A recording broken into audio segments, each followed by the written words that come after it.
Loud and lowered. Is that how you ride? Let's drive it home now. Okay, hello, fellow car nuts. You're at the right spot. We look at all things automotive on this channel. So jump in, plant your left foot firmly on that dead pedal, and let's hammer it. Okay.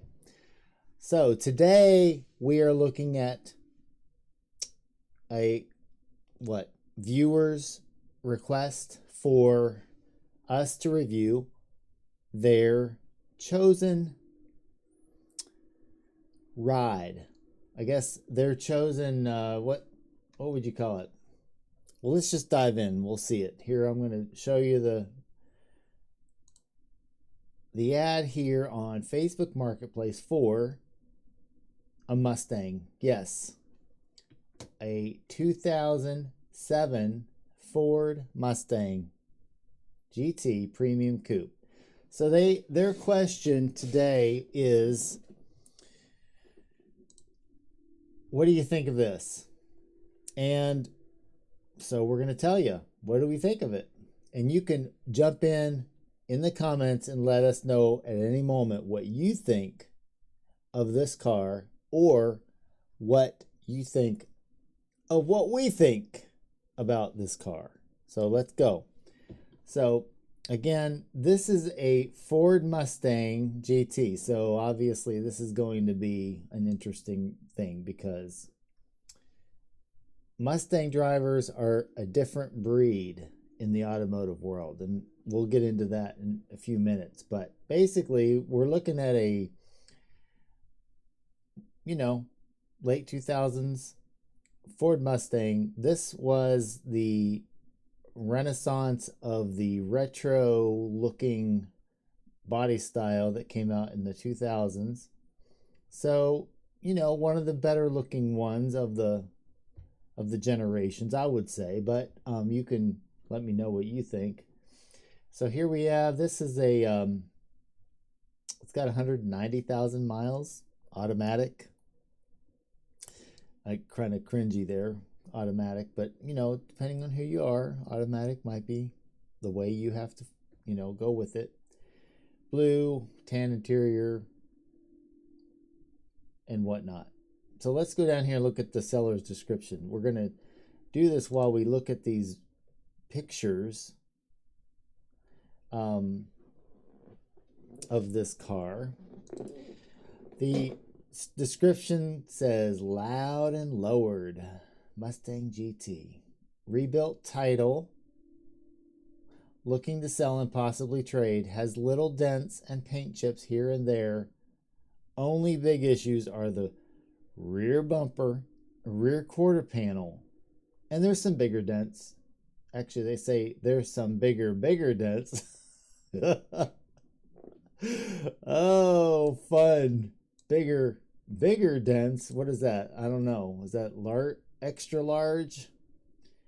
And currently has the check engine lights on for O2 sensors, but I'm about to fix them, is what it says. Okay.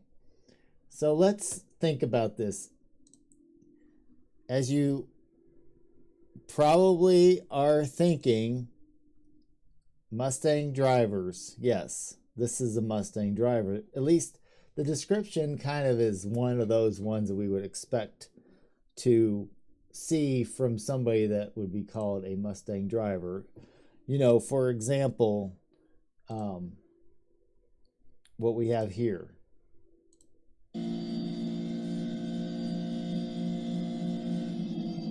Yes, okay. Mustang driver, would you say? Well, I know they're running it on a dyno, trying to see what the, horsepower they have to deal with after they've done their mods or what have you to the vehicle, or maybe they're just getting baseline power levels so they can see what their mods gave them as far as an upgrade in performance. But again, we get into this notion of what is a Mustang driver, and that's kind of who we think about, you know, when you are looking at this ad. So, you know, they've got some mods in here potentially um, to the engine, but overall, pretty stock looking Mustang, you know, nothing too way out of whack as far as modifications.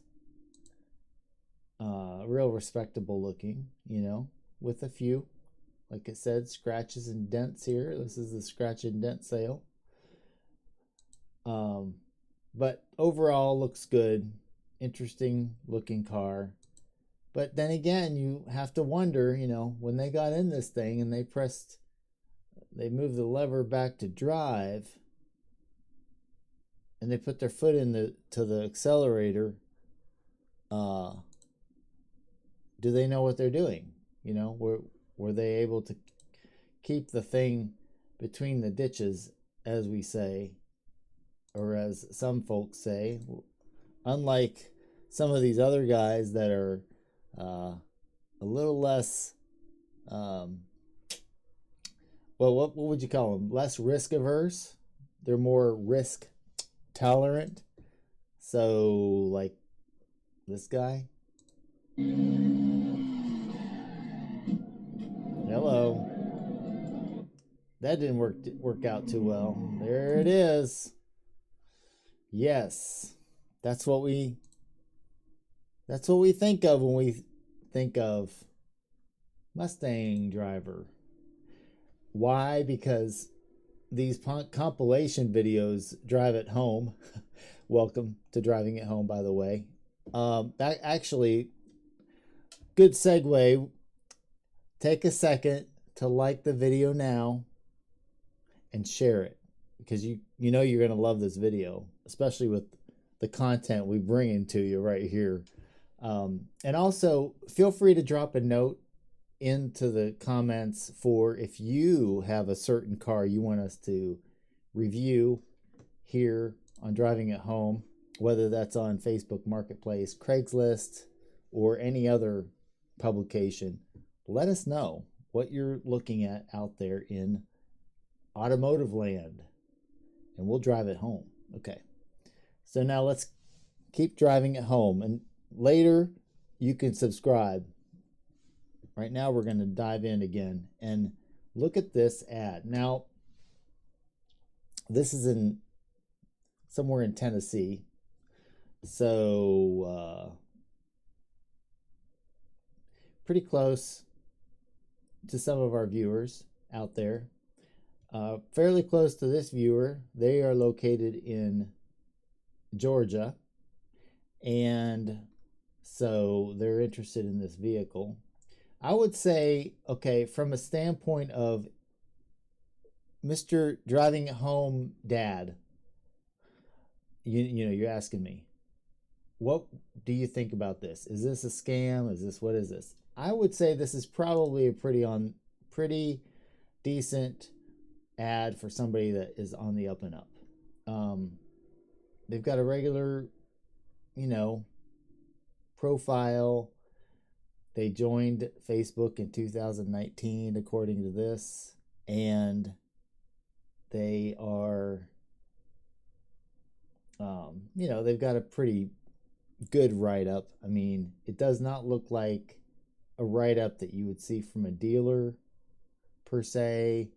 It does not look like pictures that are from a scammer per se, although what you'd want to do is check around on Facebook or on any other, you know, media source to see if you see these pictures anywhere else, because these are screenshots from a phone. And when you see screenshots from a phone like this, they make you think that it could be somebody that's trying to spoof from some other ad out there. So be wary. of that. Again, if you want to begin checking this car out, I would say you go down into the comment or to the messaging system and ask the seller something like, you know, when was the O2 sensor replaced? Which goes to their comment about check engine light on for O2 sensors, but I'm about to fix them.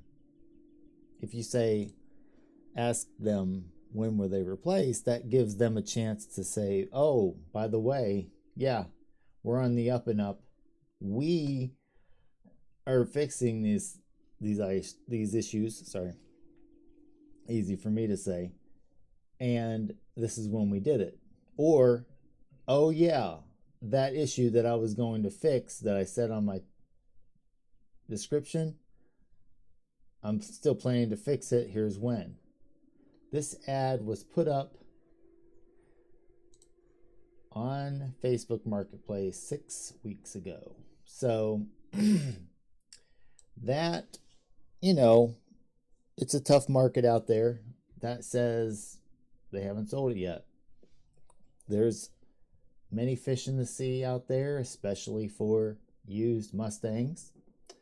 At this price, $5,500, that is a price that is fairly affordable in the grand scheme of all automotive, all of the automotive world. But when you think of a Mustang with 190,000 miles on it, $5,500 is probably either just right or overpriced. Again, this car looks good. The paint on these pictures looks shiny. The interior looks pretty decent, although they left their cup in the cup holder, which, I mean, if they're trying to be, show that it's realistic and that it's lived in, I guess that's good. But if you're going to take a picture of a car, don't keep a cup holder in it or a cup in the cup holder. And also maybe take out these air freshener, dangling dudes right here. It may be cool. Some buyers might not mind it, but other buyers would see that and go, this car is probably stinky or has some sort of odor. Maybe it's a, person that's into smoking or some other vaping, whatever it is. And maybe you would think, well, this car is probably going to be somewhat subject to odors. So that would be something you might want to consider on that. But again, overall, I think this car is probably on the up and up as far as the advertiser and the deal itself. Now you'd have to jump in and start pursuing your answers to your questions, like what's the condition of the car? Is the motor still good to go? Is are the dents and whatnot like what they're describing? Is there rust forming? Is there go drive it, check out the handling. When you drive and test drive, make sure that you go not just on highways and real nice smooth roads, but choose to go on side roads, bumpy roads, roads that are not taken care of, and aim for the bumps. No, don't go through a pothole and tear up their suspension for them, but put the car through some of its paces, not just power-wise, but handling, suspension, brakes. Come to a hard stop. Ask the owner to allow you to check some things out if they're with you, and just tell them that you need to do a little checking. And they should understand. If they don't want you doing that, then, may or may not be hiding something there. So go ahead and do that. Make sure you, if possible, start the car cold. If you get there and they've already started it, that may be a sign of something that they might be trying to hide something, because, after a car warms up, it's usually running better, typically. But if you go ahead and have it, from a cold start, that can give you an idea of how well it performs, and also how well it's been maintained.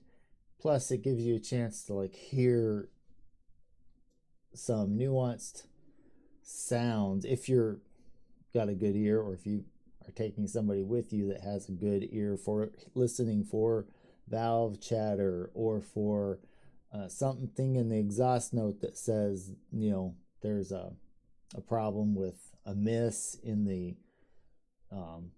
firing of the cylinders, or if there is a problem, say, with the actuation of any of the controls, whether that be choke, the transition to steady state operation, and then, of course, when you start driving it, applying some power to the wheels and understanding where the suspension and the drivetrain is in its general condition. So some things to think about. I know these are kind of general items to be discussing, but not everybody thinks about these things. A lot of people get sidetracked on whether they need to go make a deal right now, if they want to sort of take their money with them so they can buy it on the spot. Are they going to have to sign are they going to sign the title, or are they going to have a bill of sale? All of those details, which are kind of like legal and bureaucratic mumbo jumbo that we all have to deal with, can kind of get in the way of understanding what is the actual condition of this car, and is this the right car for you. So if you do have somebody you can go with that is more in tune with what they're looking for and what they're looking at and listening to, and they're not in the deal themselves, so they can kind of get a different angle on the information that's being shared, or the experience. And then when you're done with the test drive, you're done talking to the person, you're done understanding where they are as far as how ready they are to negotiate the price, to whatever level, then you can take a moment, go with your, associate, your friend, your colleague, whoever it is that you went with that helps you review the car, and then discuss the matter with them. Do they think it's a good deal? What did they hear when they heard the person say this about the O2 sensor, for example? Did they have a certain way of saying that sounded a little bit like they were avoiding something, or anything, any of those nuances? That's kind of what you want to pick up on, so you can understand the full, kind of the situation that you're dealing with. So, additional to this, all this that I've talked about here, is go in and search around, like I said before, for other vehicles in the area. So if you, check out other items in the area by that Shelbyville, Tennessee, you will be able to see if there are other cars in that area that are similar to this and what their prices are, so that you can actually use those as an